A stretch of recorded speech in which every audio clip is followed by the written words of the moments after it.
and welcome to James and the Frames. I'm your host, James, and here I talk about some of the greatest frames ever filmed, while discussing film-related topics with you guys. This is our 15th episode, and it just so happens it falls on the 15th and the week of the 40th anniversary of Star Wars Episode 3, Revenge of the Sith, on May 19th, and Star Wars Episode 5, The Empire Strikes Back, with its 40th anniversary occurring on the 21st of May. So this week, it's all anniversary Star Wars. There was an anniversary of Attack of the Clones, Episode 2, and of Episode 1. There's a lot of Star Wars anniversaries this week and this month. And this month, I'm talking more about Star Wars on my YouTube channel and now on the podcast, because it's where a lot of Star Wars movies have been released. And I think all of them, actually. All of the Star Wars movies have been mostly released in May. So for this episode, I am going to go in order of release dates for each film. Basically, I will start with Empire Strikes Back, which was released in 1980, and then continue with Revenge of the Sith, which was released in 2005. So, The Empire Strikes Back, regarded as probably one of the greatest sequels and maybe films of all time, regarded by many as the best Star Wars film to date, and the one that expanded even more on Episode 4, A New Hope, or as I like to call it, Star Wars. The synopsis is as follows. Darth Vader is adamant about turning Luke Skywalker to the dark side. Master Yoda trains Luke to become a Jedi Knight, while his friends try to fend off the Imperial fleet. Empire Strikes Back, in my opinion, is, of course, one of the greatest movie sequels of all time, and my second favorite Star Wars film. The score, visual effects, writing, direction, they're all brilliant, and they still stand the test of time. I really don't know where to begin when talking about The Empire Strikes Back. It's been revised and analyzed so many times that I really don't know if I can give my own 2 cents into the massive support and fan base that this particular movie has. I also can't really find any flaws with it whatsoever. I'll get into like the teeny little flaws later, but for the most part, The Empire Strikes Back is flawless. It is a perfect sequel. It is what every sequel should strive to be. It takes our characters to new dramatic and emotional depths. It really expands upon the Star Wars universe. It also expands on the mythos of the Force and what it actually does. And it introduces a lot of really cool characters that have stuck with us for a long time. One big example being Yoda, and the other examples being Boba Fett, the Emperor, Lando Calrissian, and so on. Now, when Star Wars came out in 1977, it was a massive hit. Everybody loved it. Well, of course, there's a select few who didn't love it, but everybody loved it. And to have a sequel to that film, it was a very daunting task. And of course, George Lucas could not continue with that task. And of course, George Lucas entrusted filmmaker Irvin Kershner to sit in the director's chair for this one. And what Kershner brought to the table was really important, because we got a lot of new character moments, new character revelations, and we got to know our characters a little bit more throughout this film. It rather took the big epic space environment that was already established in the original Star Wars and just used that as the universe for our characters to interact in. Of course, there are groundbreaking special effects that still hold up so well to this day. I can really honestly see a few VFX shots that look a little strange, but they really don't. If you really nitpick about it, yeah, sure, you could find some things. But if you look at it with a naked eye, it looks really, really good. So getting back on track, everybody knew about the universe of Star Wars going into this film. They knew what a Wookiee was, they knew what a speeder was, they knew who the Empire was, and what kind of ships they had, and what kind of enemy ships they had, enemy fighters, TIE fighters. They knew what a lightsaber was, they knew what blasters were, and that helped a lot in terms of focusing more on character, and that's what this film does really well. It's a lot more serious this time around, and a lot of people did not really get why it was so dramatic and so dark and so serious. But it was what the story needed to progress forward, and it worked. They took a huge risk in introducing all these new things and introducing new characters and new themes and going to new emotional depths with these characters. And there's a lot of cliffhangers, and a huge cliffhanger in this film that in 1980 was huge. It was, to put it in modern terms, the equivalent of watching Avengers Infinity War. Except with Avengers Infinity War, you knew that most of everybody was coming back. Not in 1980. They had to wait a full 3 years for episode 6 to come out and for that part of the story to be resolved. Now, I'm going to talk about twists in a second, and they will be spoilers for the film. And I'm going to let you guys know how long I'm going to be talking about those spoilers. The Empire in this movie is ruthless. It's unrelenting, and you get that sense of domination and force by probably the most recognizable piece of film score in the history of movies. The Imperial March, written by John Williams. Dun, dun, dun, dun, dun, dun. It's the most recognizable theme for a movie ever made, in my opinion. Just a few simple notes, and you get the sense of absolute domination and power. And that's another thing I'm going to talk about in this movie. John Williams pulled a magic trick here with the score. He goes all out. There are pieces in this film that just elevate the tension so much more and just go beyond what's required to sell that sort of feeling. Hey guys, quick spoiler warning. I will put the timestamps of the actual spoilers for Empire Strikes Back and Revenge of the Sith in the description of this podcast so you guys can listen without being spoiled. I really do not want to spoil these movies for you because they are really good, so please look at those timestamps. Thanks guys. Like the score that plays in the carbon freezing scene with Han Solo unfortunately being frozen in carbonites. Quite the cliffhanger back then. Han Solo looked to be dead. And also Harrison Ford wanted his character to die in that moment because he thought it was a good dramatic moment to keep the story going forward. Of course, he didn't get his wish until many, many years later in Episode 7, The Force Awakens, but it's still a pretty good idea. And if you think about it in that context, that sacrifice would have been incredibly emotional and very dramatic, moving the story forward. And what I'm talking about with John Williams' score in that scene is just a blend of so many good themes. It's Han Solo and the princess, da, na, na, na, na, na. And then it just builds. Da, da, da, da, da, da, da, da. And it just keeps going higher and higher. My voice can't do it, obviously. But if you listen to that piece that played during that scene, it is intense. It is so well done. And it makes the scene that much more impactful. And speaking of impactful scenes in film scores, this film does contain the greatest cinematic twist in movie history, which is, of course, the reveal that Darth Vader is, in fact, Luke Skywalker's father. Now, I really wish I could have been a fly on the wall to witness the reactions of people in the theater to this twist. I'm pretty sure there would be gasps and like, what? And stuff like that. Or not. It's uncertain because there's not a lot of people who would actually record audience reactions back then. There is a cool video on YouTube of an audio of an audience reacting to the original Star Wars, but not for The Empire Strikes Back. For The Empire Strikes Back, there's a lot of strange edited copies that look like they're from that time period, but they're not. So that twist gave so much context. It gave so much more context to the entire Star Wars saga, as well as the character of Darth Vader.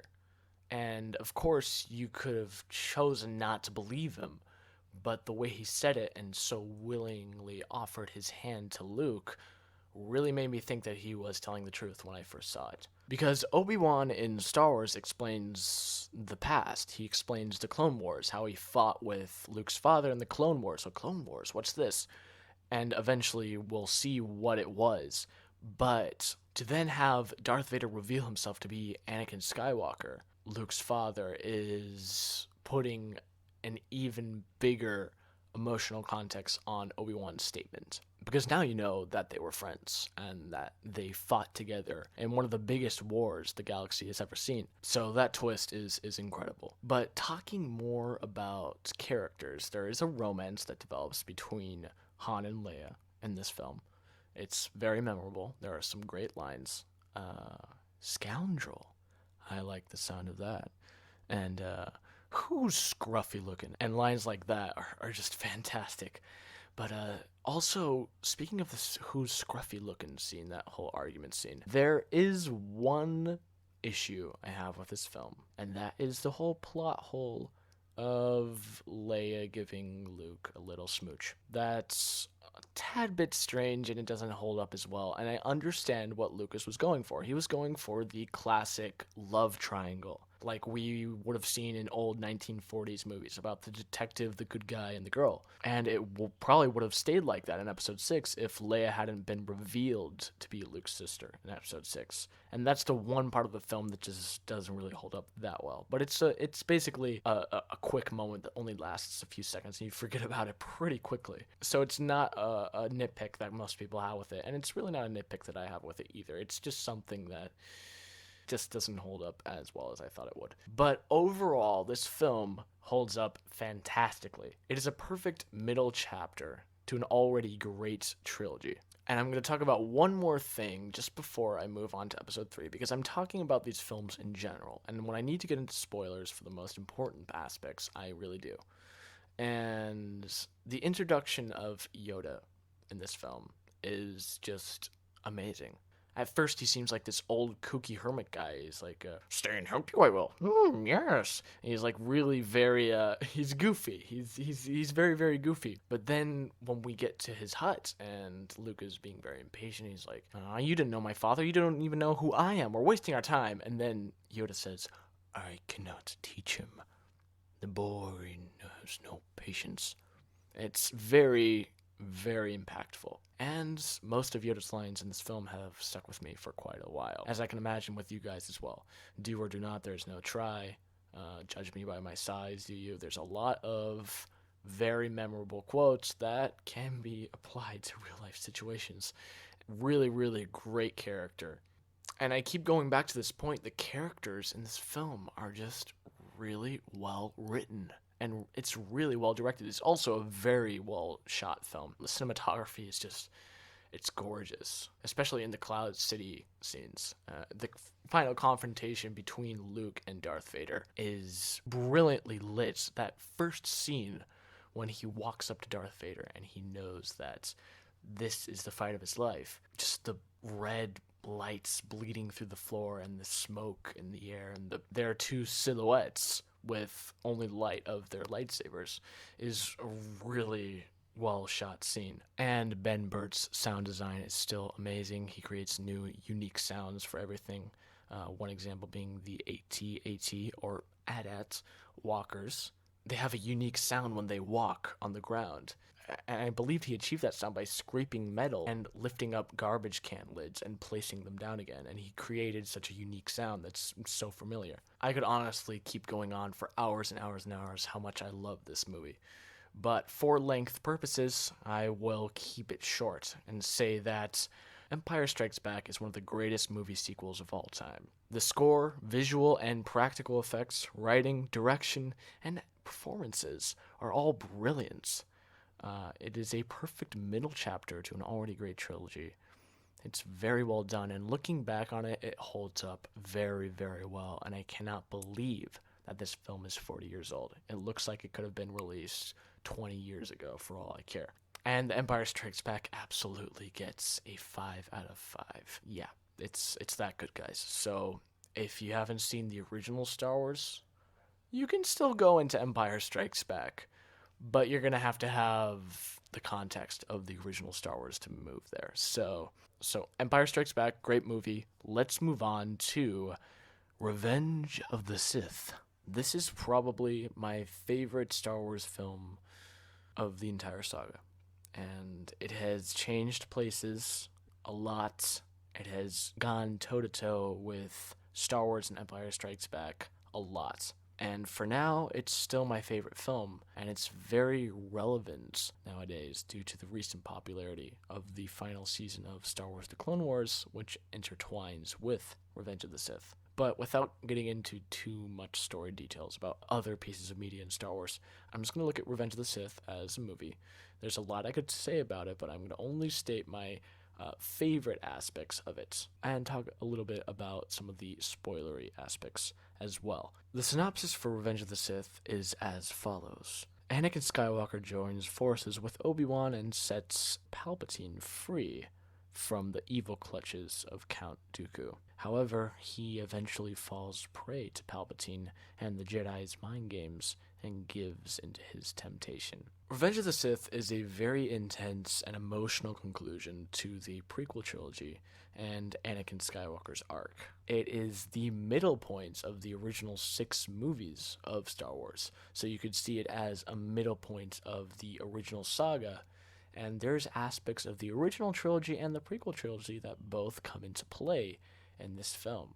This film finally shows us what happened and how the galaxy became what it is when we see Luke gazing off into those twin suns for the first time in Star Wars. The outstanding quality of this film is the emotional story and journey that we follow, and more so the underlying emotional story that we follow. I talk more about the underlying details of Anakin Skywalker's emotional journey on my YouTube channel. I talk about the haunting details of the prequels and how those details adhere to Anakin Skywalker's downfall, and more importantly, the failure of one Qui-Gon Jinn, the master we see in Episode 1, who basically failed Anakin.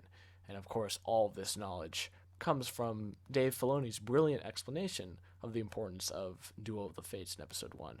But without rambling too much into that, I'm going to try and focus back to Revenge of the Sith, because there's a lot you can talk about with this film. More so now, because this film in recent years has gotten the most love out of the prequel trilogy. There has been references to the events that happen in this movie in other forms of media. There has been different video games and, more importantly, an animated show that revolves around the events that happen in this film. And the events that happen in this film are monumental for the Star Wars universe. There are a lot of deciding moments. And to have seen the original trilogy and watching this film, it's kind of cathartic, but in a tragic way. And it's very bleak. Now, one thing that holds up very, very well are the visual effects. There are some instances where it looks a little clunky, but moreover, for the opening shot of this film, it holds up very, very well. And that's another thing that this film revolutionized. To what lengths can visual effects and the blending of practical effects go?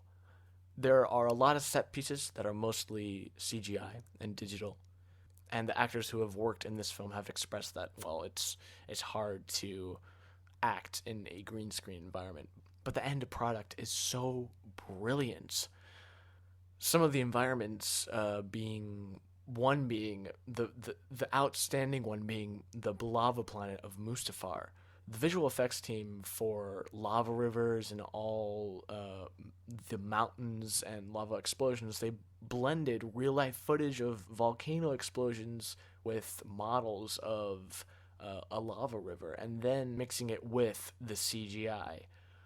And it looks so good at times. It looks really, really good. And when it looks not so great, it looks not so great, but it holds up very well. The performances in this film have been criticized too in the past.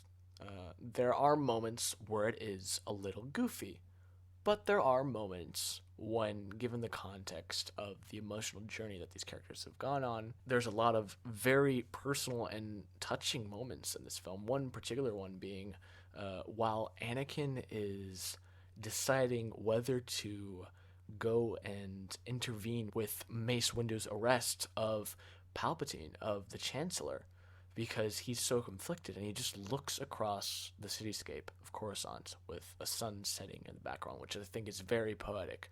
I saw a comment on a YouTube video saying that it's probably the last sunset in a peaceful galaxy that the galaxy will see in a long time. He looks out, and he's just, tears are coming down his face, and it's a very emotional moment, and I like stuff like that a lot. And there's a lot of those moments in this film. But probably one of the best performances in this film is Ian McDiarmid as Emperor Palpatine. My goodness, this man sells evil so well. He plays his part so perfectly. He says the lines in just the right ways, and it gets under your skin how evil this man really is. And when he wants to go over the top, he can go over the top, and it's very, very entertaining to watch.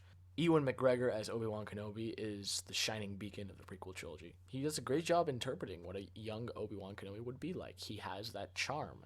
More so in this film because he's getting closer to becoming Alec Guinness's Obi-Wan in Star Wars. And speaking of McGregor's Obi-Wan and emotional moments, the final battle between Obi-Wan Kenobi and Anakin Skywalker is really good. It looks very over choreographed and over the top, but that's one of the things that I believe the prequels did so well is that, and for every other Star Wars era as well, the original trilogy has a certain feel about it. The prequel trilogy has a certain feel about it, and the sequel trilogy has a certain feel about it. The original trilogy is very grungy. It's very old-looking. The sequel trilogy is a bit of a mix of the prequel trilogy and the original trilogy. And the prequel trilogy is more of a shining, sophisticated age, like the one that Obi-Wan Kenobi describes in Star Wars. And with the appearance and feel of this, the reactions from audiences are going to be different. The original trilogy is praised. The prequel trilogy was at first not as praised as the original trilogy, but now it's getting a lot more respect, and a lot of people are saying it's on par with the original trilogy.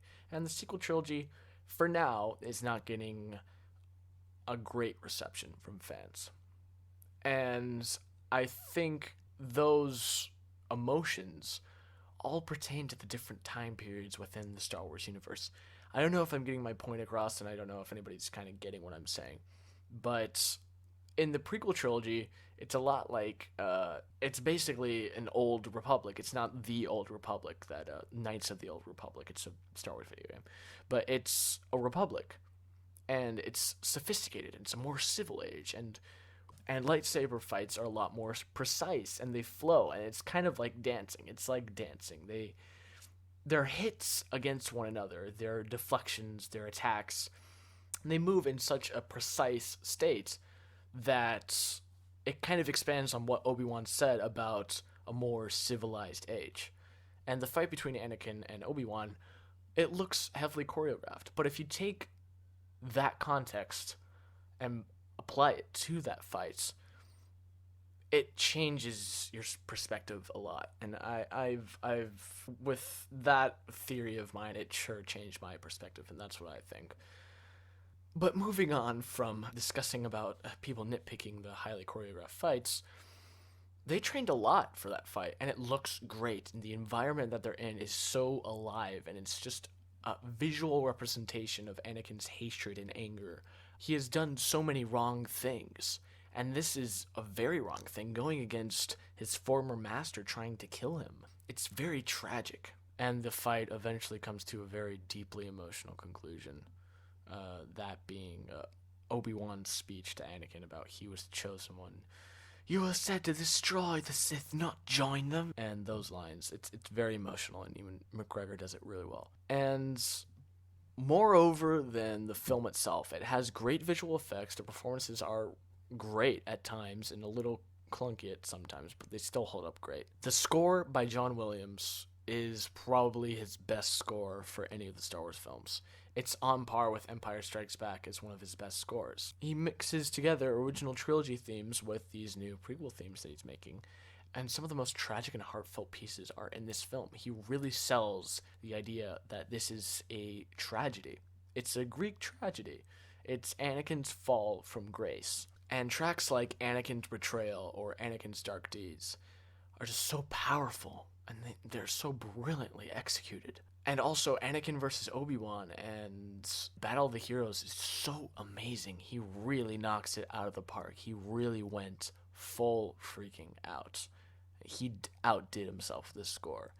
John Williams' score for this film is incredible. There are points in this film that can be nitpicked, but they can also be easily overlooked for the sake of the underlying emotional themes that this prequel trilogy and Revenge of the Sith possess. Thankfully, it's gotten a lot more context recently with the release of Clone Wars Season 7 and other pieces of Star Wars media depicting the events that happened in Revenge of the Sith as devastating for the Star Wars galaxy. Revenge of the Sith overall is a thrilling conclusion to the prequel trilogy, and it gets to its best in the final 30 minutes.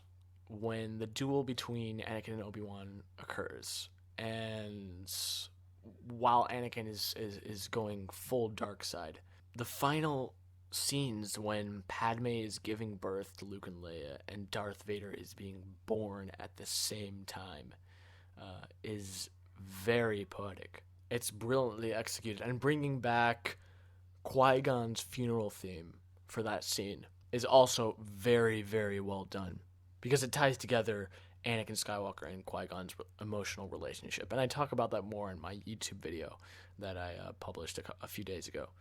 But it's really, really well done. And in the ending, we see the rise of the Empire. We see Darth Vader and the Emperor gaze off into the construction of the Death Star. And we see Luke and Leia being sent off to their respective home planets, Obi-Wan delivering Luke, Bail Organa adopting Leia, and everything wraps up so nicely. And the original trilogy is basically the next thing that comes. And one thing I'm going to hammer home with this movie is that it gives so much more context to the original trilogy. The other prequels, of course, they also give context, but if you're just looking to watch one prequel, watch Revenge of the Sith.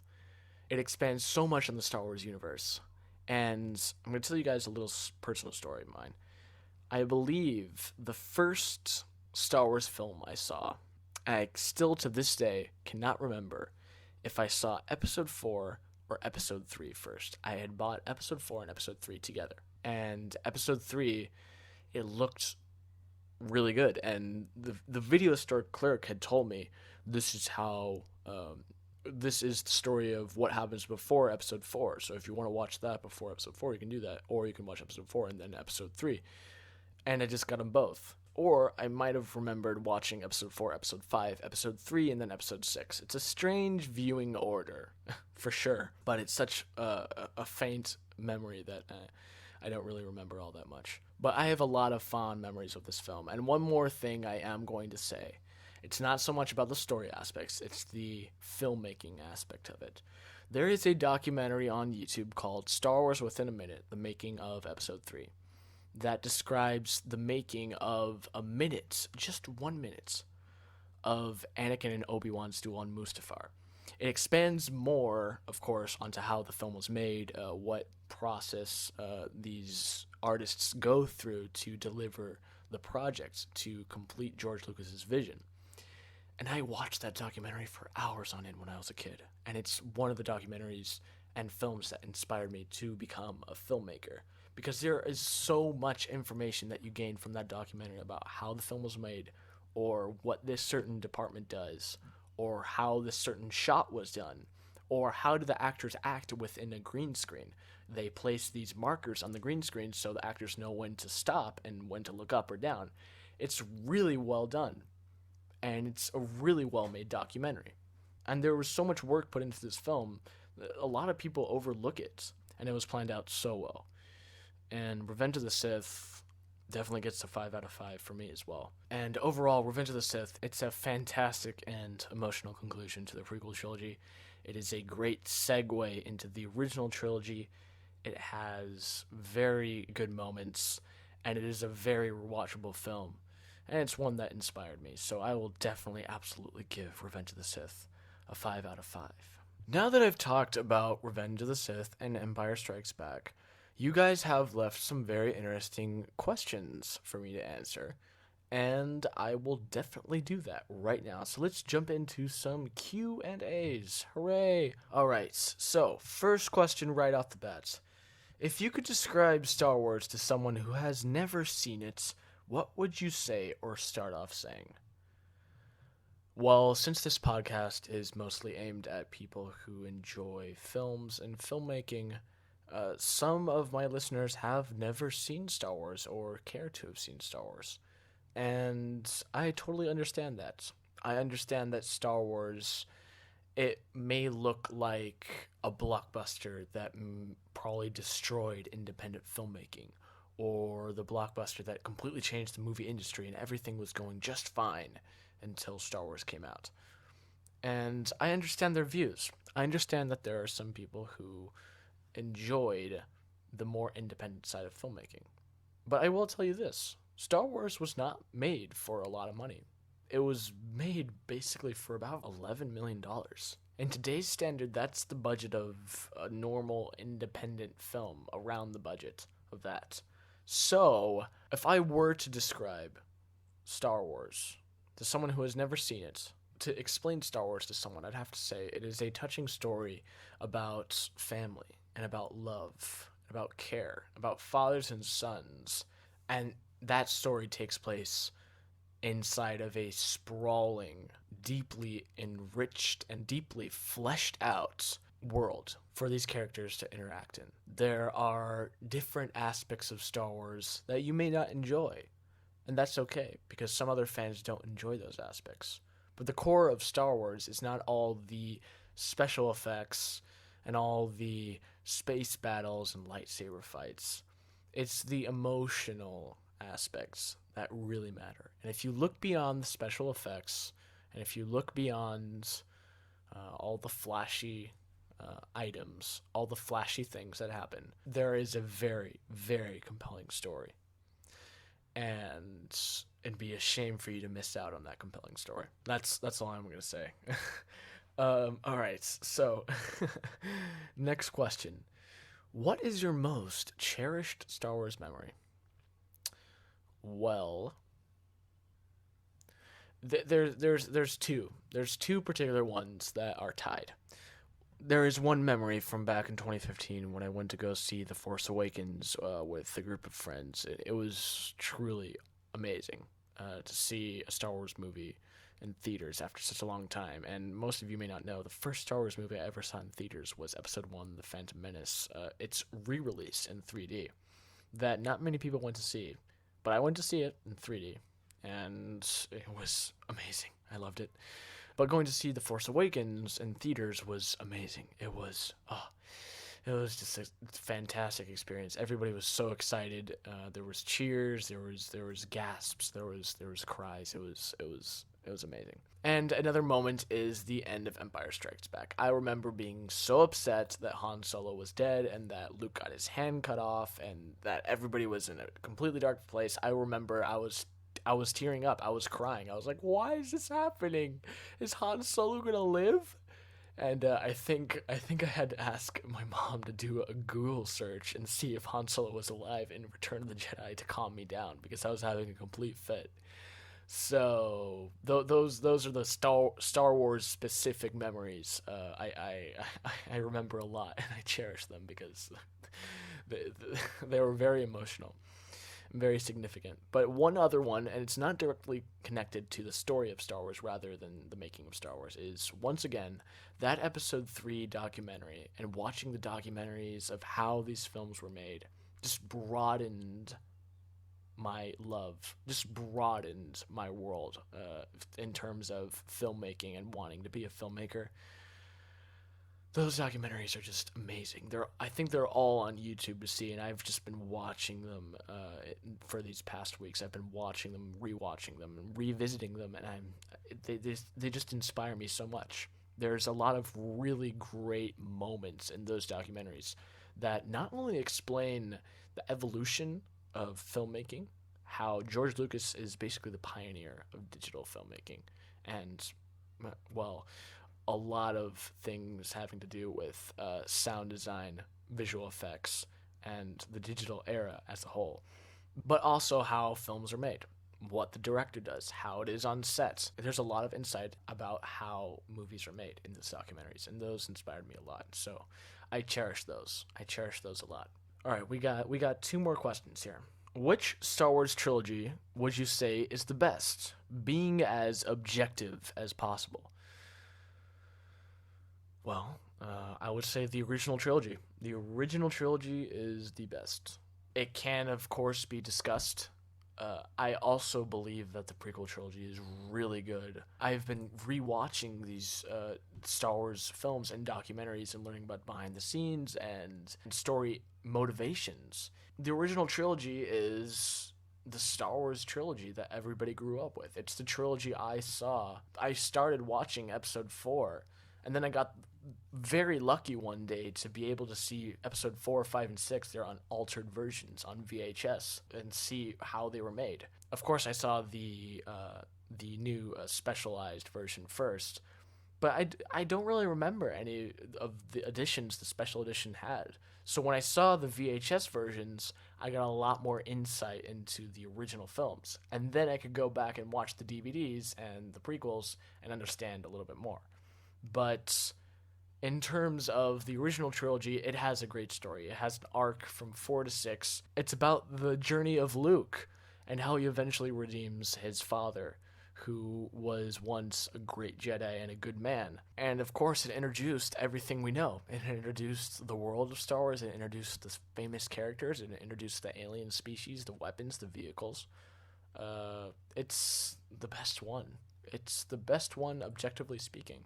The prequel trilogy gave that trilogy context. It added a lot more, and it made the original trilogy better. That's one of the things a prequel can do. The sequel trilogy, I know you guys have noticed I haven't been talking about the sequel trilogy as much.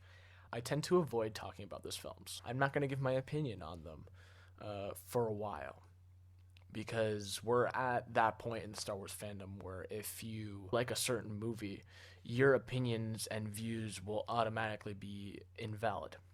And I'm not saying I like the movies, I'm not saying I dislike the movies. That is going to remain completely anonymous for now. But Star Wars trilogy, original trilogy, is the best in my opinion. Final question. Do you have a unpopular opinion or a hot take that you would like to share about Star Wars? Or that you may have? I do. I do have a hot take.